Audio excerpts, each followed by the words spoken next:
Hello everyone, in this video I'm going to show a step-by-step tutorial on how to enable cancel withdrawals on Bitget account.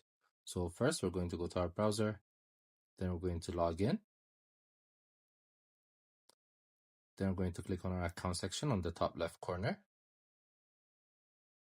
then click on our account again. Then once you're here, we're going to click on security, then we're going to scroll downwards and go to withdrawal settings. As you can see, cancel withdrawals is turned off. We're going to turn it on.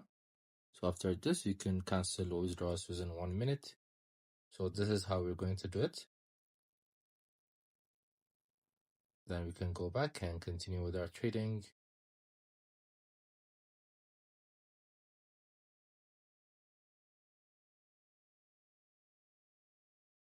I hope you guys like this video. Subscribe for more, like for more, share for more.